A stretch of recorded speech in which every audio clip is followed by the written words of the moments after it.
Hey, welcome back, everybody. My first guest tonight is an author and journalist who has been a member of the White House press corps for over 20 years. Please welcome back to A Late Show, April Ryan. Hi, Stephen Colbert. How are you? I'm fine. Hello, April Ryan. Good to see you again. How have you been? I'm fine, but I have a bone to pick with you, Stephen Colbert. What did I do, April Ryan? Well, what did you say in June when Stacey Abrams was your guest? You asked, "Is April Ryan lying that What? you are possibly a potential running mate for Joe Biden?" You know my name is April. I ain't lying, Ryan. Okay, I remember you had reported that she was being vetted. And And, after, and, and she was, because you saw she came out saying, "No, I'm not going to be the one." After Joe Biden reached out to me saying, "I'm not going to be the pick for running mate." all right, well, Told you. please accept my apology. Oh, always accepted. You know I love you. Well, I'm glad to hear it. And yeah, I'm honored to know. Now, yesterday, Joe Biden announced his actual VP pick, Yes. Kamala Harris. What are your thoughts on this pick? Well, journalistically, I think it was shrewd and strategic for this defining moment in history. Um, we are in the midst of death. We are in the midst of an economic downturn, trying to stave off a depression. And we're also dealing with something that we haven't really seen since the civil rights movement of the 50s and 60s. I'm talking about Black Lives Matter. And now, as a Black woman in America, we are now seen. We're not invisible anymore. Kamala Harris is a woman to take note of. And, for those, for my younger generation folks, once you go Black, you don't go back.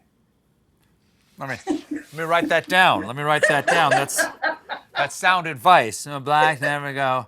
It rhymes. It has to be true.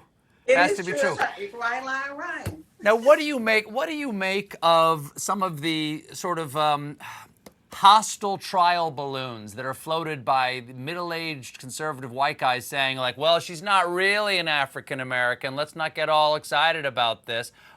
What possible value could there be to that kind of take by these people on Kamala Harris, a woman of color in America? Why would they say that? There is no value to this. People are always trying to figure out who you are. Well, sometimes we have to identify ourselves. Yes, she is a woman of color, but she identifies as a Black woman. She identifies as a Black woman because her father is a Black Jamaican. Now, she identifies, number one, as a Black woman because she attended a Black university, Howard University, the first federally funded HBCU. Then she also pledged a Black Greek sorority, the first Black Greek sorority there is, Alpha Kappa Alpha. And also, and this is so important, if she's stopped by police by herself, the police will look at her as a Black woman. End of story. Well, what do you make of the significance of this pick compared to other vice presidential picks? Because very often the rule is first do no harm when picking a vice president. If it's often questioned as to how influential that pick is. Do you think this is more important of a decision than other presidents have made in the past, or presidential candidates, I mean, have made in the past? Each moment in history has its significance, but this is a defining moment in history. This is something that the history books will chronicle, and people will look at this moment to see how to navigate for the future. But at the end of the day, Kamala Harris is she's the former attorney general for the largest state in the nation. She's someone who doesn't take tea for the fever. She can fight anyone at any moment. She can knock down the hardest or the staunchest person who's against the Biden-Harris ticket or against the American public, because she is standing next to Joe Biden saying she's part in trying to make this, we the people who are still trying to form a more perfect union, go. She sees that this is a moment that we are in the midst of, growing pains. And she wants to pull it out. She wants to stand behind and with Joe Biden to fulfill what this nation needs. And one of the key pieces, the priorities for this administration, is trying to create race equity, And they also want to stop systemic racism. So that's one of the priorities. And they believe that she is the one to help do this. I mean, this is a historic time. We cannot compare it to Obama, Biden. We cannot compare it to Clinton, Gore. This moment stands for itself. Well, you've been a White House correspondent since 1997, but Yep. you haven't been in the briefing room because of COVID. What's it like to not be in that room for the first time in 23 years? I don't miss it. Stephen, I have not been in that room since early March when CPAC members were saying that they had it. And I know everyone comes in and out of the White House. And I'm a woman who has underlying issues, and my health and my family comes first.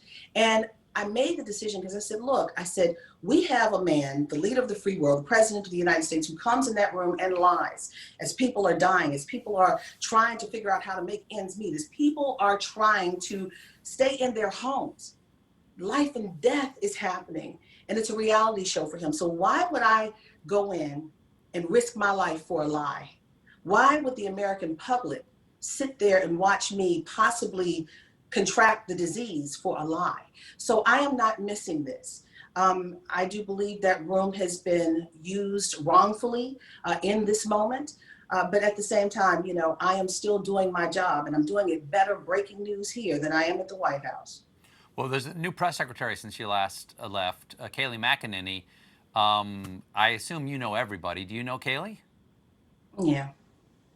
we work. But how do you feel about her, April Ryan? Please don't hide your light under a bushel. What? We worked together a bit at CNN, but okay, because she was an analyst there for a while. Yeah. So when she was totally different then than she is now. When she first came in, she sent me an email.